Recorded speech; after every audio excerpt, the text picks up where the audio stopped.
அதோட குடும்பம் ஒரு கோயில் அப்படின்னு சொல்லுவாங்க. அது உண்மை.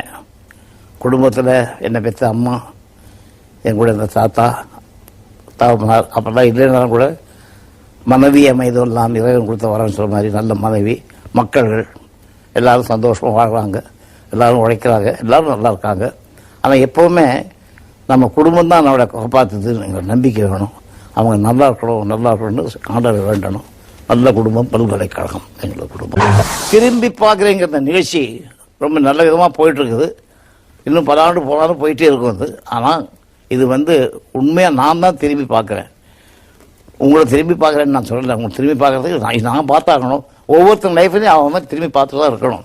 அப்போ தான் அது ஞாபகம் இருக்கும், ஞாபக சக்தி வரும். திரும்பி பார்த்தே இருக்கணும். லைஃப்பை மறக்கக்கூடாது. எப்படி வந்தோம், யாருக்காக உழைச்சோம், எப்படி உழைச்சிட்ருக்கோம் அப்படின்லாம் ஞாபகம் வச்சுக்கணும். இதை சொல்கிறதுக்கு நான் ரொம்ப அதிர்ஷ்டப்பட்டிருக்கேன். இதுக்காக அவங்க பங்கெடுத்த எல்லாருக்கும் நான் எங்கள் ஆயுசு முழுக்க வாழ்நாள் முழுக்க நன்றி கூடமாக இருப்பேன். ரொம்ப சந்தோஷம்.